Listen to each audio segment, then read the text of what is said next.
ជំរាបសួរពុកម៉ែបងប្អូនទាំងអស់គ្នាយើងជួបគ្នាជាថ្មីបន្តទៀតហើយនៅវីដេអូរបស់ខ្ញុំហើយវីដេអូនេះគឺនឹងបង្ហាញអំពីទស្សនវិជ្ជាឬក៏សកម្មភាពរបស់ខ្ញុំដែលខ្ញុំបានធ្វើដំណើរទៅ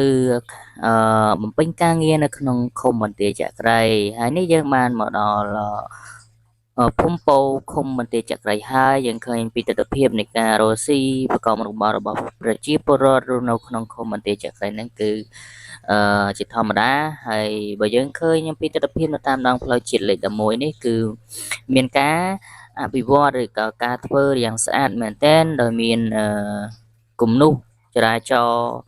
យ៉ាងស្អាតហើយផ្លូវគឺល្អមែនទែនហើយខ្ញុំសង្ឃឹមថា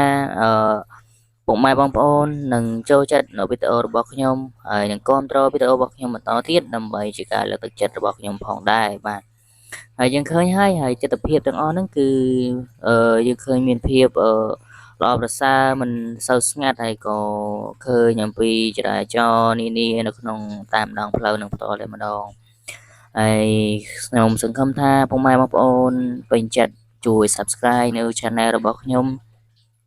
ហើយវីដេអូទាំងនេះគឺខ្ញុំធ្វើឡើងដើម្បីចែករំលែកទៅកាន់ពុកម៉ែបងប្អូនទាំងអស់គ្នាឲ្យបានឃើញពីទស្សនវិជ្ជានៅក្នុងប្រទេសកម្ពុជារបស់យើងហើយក៏សង្ឃឹមថាពុកម៉ែបងប្អូនហ្នឹងមិនមានការស្អប់ខ្ពើមនៅពាក្យពេចន៍ណាមួយដែលខ្ញុំបានបកស្រាយបានហើយយើងក៏ចិត្តមកដល់សាលាឃុំមន្ទីរចក្រីផងដែរហើយយើងឃើញពីទស្សនវិជ្ជានេះនៅក្នុងប្រទេសកម្ពុជារបស់យើងផងដែរបាទ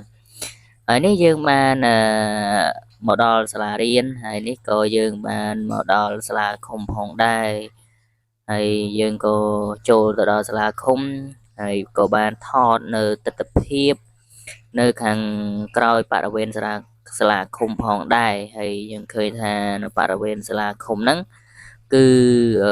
លោកមេឃុំគាត់បានរៀបចំឈូសឆាយដីខាងក្រោយហ្នឹងគឺទលាយហើយក៏បានជីកស្រះទឹកដើម្បីផ្គត់ផ្គង់ទឹកនៅពេល